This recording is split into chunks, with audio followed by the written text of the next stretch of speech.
Hello guys, I am AK Gautam and you are watching my YouTube channel AK legal.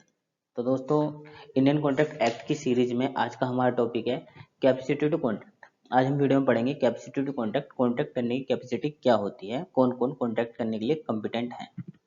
तो चलिए video को शुरू करते हैं। सबसे पहले, one of the most essential element of a valid contract is competence of the parties to make a contract. तो जो कॉम्पिटेंस ऑफ पार्टी है वो मोस्ट इसेंशियल एलिमेंट है वैलिड कॉन्ट्रैक्ट बनाने के लिए। मतलब वैलिड कॉन्ट्रैक्ट आप यही बना सकते हैं जब आप कॉम्पिटेंस है कॉन्ट्रैक्ट करने के लिए। तो इस वीडियो में हम यही पढ़ेंगे कि कौन कौन कॉम्पिटेंस है कॉन्ट्रैक्ट बनाने के लिए, एक वैलिड कॉन्ट्रैक्ट बनाने के लिए। उससे पहले हम सेक्शन 10 को समझते हैं। सेक्शन 10 क्या कहता है? सेक्शन 10 बात करता है वोट एग्रीमेंट और कॉन्ट्रैक्ट्स, मतलब कि कौन से कॉन्ट्रैक्ट एग्रीमेंट्स कॉन्ट्रैक्ट हैं। All agreements are contract if they are made by free consent of the parties competent to contract for a lawful consideration and with a lawful object and are not hereby expressly declared to be void। तो ये सारे agreement contract होंगे, जिसमें से ये बात करता है किसकी? Competence, competent of to contract. तो यही समझेंगे हम आज की वीडियो में कंपिटेंट टू कॉन्ट्रैक्ट है क्या। चलिए देखते हैं। अब जो कॉम्पिटेंसी की जो बात की गई है कॉम्पिटेंट टू कॉन्ट्रैक्ट, वो बात की गई है इंडियन कॉन्ट्रैक्ट एक्ट के सेक्शन 11 में। सेक्शन 11 कहता है provides who are competent to contract. It says that every person is competent to contract who is major, sound mind and not disqualified from contracting by law. तो section 11 यही कहता है कि हर कोई कॉम्पिटेंट है कॉन्ट्रैक्ट करने के लिए, जो कि क्या है, वो मेजर होना चाहिए, साउंड माइंड होना चाहिए और not disqualify by law, law से डिस्क्वालीफाइड नहीं होना चाहिए। This rule is protect the interest of those people who are not competent to protect themselves. It is a universal law rule that law protects the weaker section of the society. ये जो rule है ये उनके interest के लिए है जो अपने आप को प्रोटेक्ट नहीं कर सकते। और ये यूनिवर्सल रूल है that law protects the weaker section of society. जो लॉ है हमारा वो हमेशा सोसाइटी के वीकर सेक्शन को प्रोटेक्ट करता है। And law stand as a guardian for those who can not protect their right. जो अपने राइट को प्रोटेक्ट नहीं कर सकते, लॉ हमेशा उनके लिए एज ए गार्जियन स्टैंड करता है। चलिए, सेक्शन 11 आपको समझ में आया होगा। इसे हम थोड़ा एक एक करके समझेंगे। Major, sound mind and not disqualify from contracting by law. सबसे पहले समझेंगे माइनर एग्रीमेंट। माइनर एग्रीमेंट क्या है? According to Indian majority act, a minor is a person who has not completed the age of 18 years, and according to section 11 of Indian Contract Act, minor are not competent to contract। तो section 11 Indian contract act के according जो minor है वो contract नहीं कर सकता, वो competent नहीं है। तो माइनर है कौन? जो कि हमें पता पड़ता है इंडियन मेजोरिटी एक्ट से कि जो 18 साल से कम है वो माइनर है। तो यानी कि 18 साल के जो नीचे के वो है बच्चा है वो कॉन्टैक्ट नहीं कर सकता। 18 साल के बाद आप कॉन्टैक्ट कर सकते हैं, लेकिन इसका एक एग्जेप्शन है, where a guardian is appointed. यहाँ पर गार्जियनशिप है, वहां पे जो इसकी एज है वो 21 की। अब देखिए आगे। However, neither section 10 और section 11 make it clear whether the agreement would be void or contract would be voidable। मतलब कि जो सेक्शन 10 और 11 है उन्होंने क्लियर नहीं किया कि जो एग्रीमेंट है ये वॉइड होगा या वॉइडेबल होगा। In short, what will be the nature of minors agreement is not mention in the contract. जो कॉन्ट्रैक्ट एक्ट में है वो माइनर्स एग्रीमेंट का नेचर मेंशन नहीं किया गया कि ये वॉइड होगा या वॉइडेबल होगा। तो इसका कैसे पता पड़ा? इसका पता पड़ा एक केस से। मोहिरी बीबी वैसे धर्मदास केस में ये हेल्ड किया गया था। ये 1992 का केस है। 1900 उसका 1902 का केस है ये। And A minor received benefit under A mortgage agreement which was declared void। Minus agreement is not a voidable contract, it is a agreement void ab initio। तो जो माइनर एग्रीमेंट है वो void होगा, मतलब कि ये void ab initio है, ये शुरुआत से ही शून्य है एग्रीमेंट, ये एग्रीमेंट voidable नहीं है। तो ये हमें इस केस में पता चला। और माइनर एग्रीमेंट को थोड़ा डीपली समझने की और जरूरत है। माइनर्स एग्रीमेंट पे हम, माइनर्स कॉन्ट्रैक्ट पे हम अलग से वीडियो बना लेंगे, थोड़ा अच्छे समझेंगे डीप में। लेकिन मेजर आपको ये बता दिया है कि माइनर एग्रीमेंट जो होता है वो वॉइड अब इनिशियो होता है। अब बात करते हैं साउंड माइंड की। साउंड माइंड का पता पड़ता है हमें सेक्शन 12 में, इंडियन कॉन्ट्रैक्ट एक्ट में, according to section 12, a person is said to be of sound mind for the purpose of making a contract if at the time when he makes it he is capable of understanding it and forming a rational judgment as to its effect upon his interest। तो sound mind वो है जो person contract बना रहा है at the time, जिस time पे वो कॉन्ट्रैक्ट बना रहा है वो कैपेबल होना चाहिए अंडरस्टैंड करने के लिए कॉन्ट्रैक्ट को, और एक फॉर्मिंग ए रैशनल जजमेंट जो उसके इंटरेस्ट को इफेक्ट करती हो। मतलब कि जब वो कॉन्ट्रैक्ट बना रहा है उसको अंडरस्टैंड करना चाहिए, और रैशनल जजमेंट मतलब कि उसकी कैपेसिटी होनी चाहिए, वो साउंड माइंड होना चाहिए एट ए टाइम कि वो कॉन्ट्रैक्ट के नेचर को समझ पा रहा है।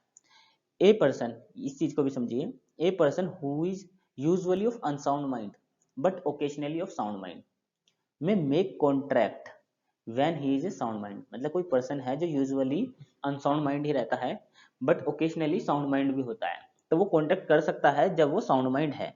इसी तरह a person is a usually of sound mind but occasionally of unsound mind may make a contract when he is a unsound, may not make a contract when he is a unsound mind.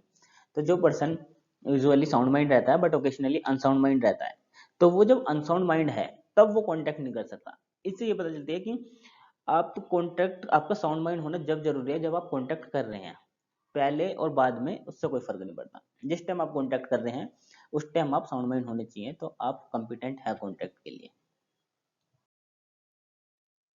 अब ये देखते हैं types of unsound mind, किस type के unsound mind होते हैं। एक तो होते हैं इडियट।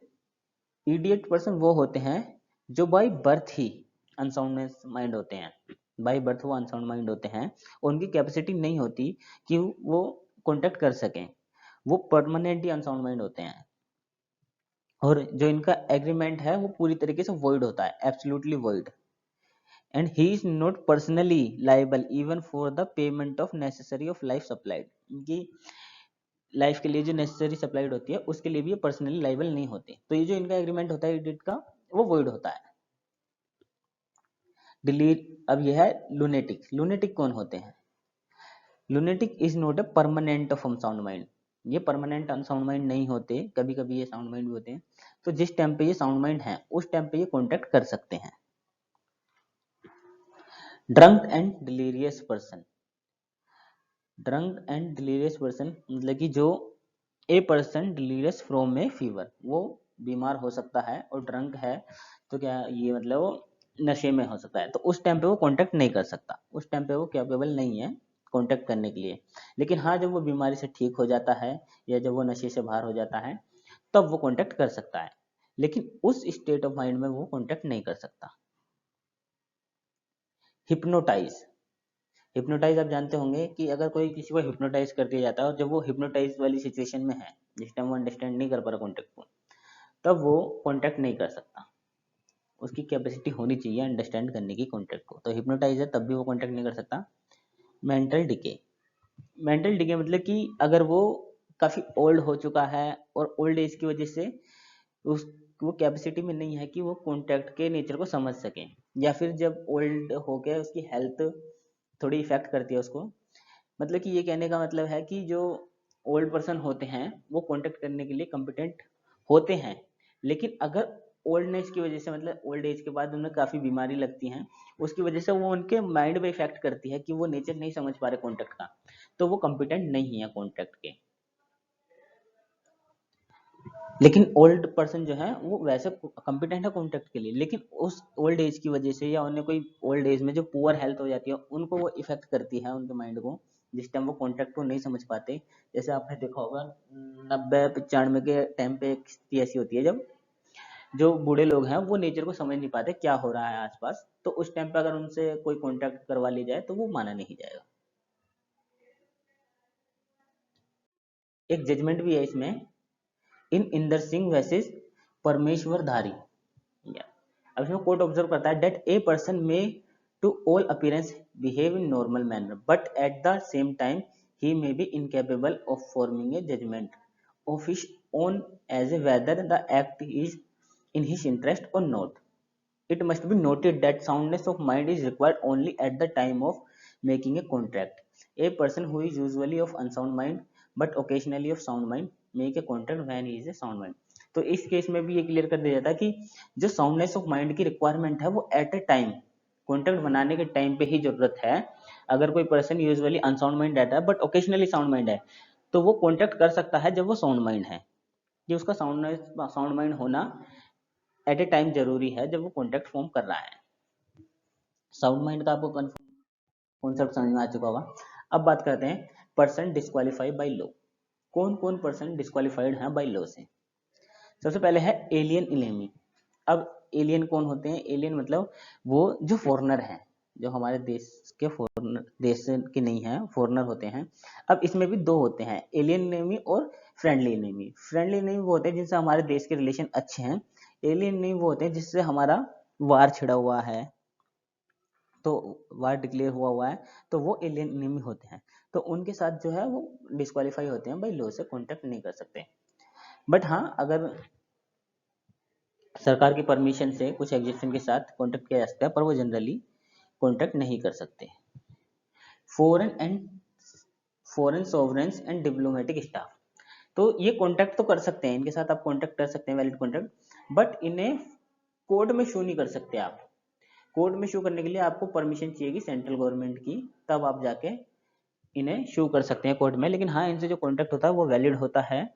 जैसे जो एजेंसीज होती हैं इंडिया में बाहर के देशों की, और जो उन्हें डिप्लोमेटिक इम्यूनिटी मिली है, इंटरनेशनल इम्यूनिटी, एम्बेसीज हो गई, तो उन्हें आप कोर्ट में शो नहीं कर सकते बिना सेंट्रल गवर्नमेंट की परमिशन के। इंसॉल्वेंट, अगर कोई पर्सन इंसॉल्वेंट हो चुका है, खाली हो चुका है, तो वो भी डिस्क्वालीफाई है बाय लॉ, उसके साथ भी आप कॉन्टैक्ट नहीं कर सकते। कन्विक्शन, अगर कोई पर्सन कन्विक्ट हो चुका है, तो जब वो कन्विक्ट है, मतलब कि कन्विक्ट जब वो जेल में है, उस टाइम आप उससे कांटेक्ट नहीं कर सकते जब तक उसका कन्विक्शन खत्म ना हो जाए। कन्विक्शन खत्म होने के बाद आप उससे कांटेक्ट कर सकते हैं, लेकिन जिस टाइम वो कन्विक्शन में है, जिस टाइम वो जेल में है, उस टाइम आप उससे कांटेक्ट नहीं कर सकते। लेकिन हाँ, सरकार की परमिशन के कुछ एग्जिस्टेंस के साथ आप कर सकते हैं। जनरल रूल में आप कन्विक्शन पर्सन के साथ भी कांटेक्ट नहीं कर सकते। लास्ट है corporation of companies going ultra vires it's memorandum. अगर कोई कंपनी अल्ट्रा वायरस है, मेमोरेंडम की अल्ट्रा वायरस है, तो आप उससे भी कांटेक्ट नहीं कर सकते। आप कॉर्पोरेशन कंपनी के साथ कांटेक्ट नहीं कर सकते, वो भी डिस्क्वालीफाई है। आई होप गाइज आपको इस वीडियो में कैपेसिटी टू कॉन्टैक्ट समझ में आ चुका होगा, क्योंकि ये one of the most essential है वैलिड कॉन्टैक्ट के लिए, कि कौन कौन पर्सन कॉम्पिटेंट है कॉन्टैक्ट करने के लिए। तो ये टॉपिक जानना बहुत जरूरी है। एंड आपको आई होप ये पूरा टॉपिक समझ में आ चुका होगा। And thank you guys for watching this video.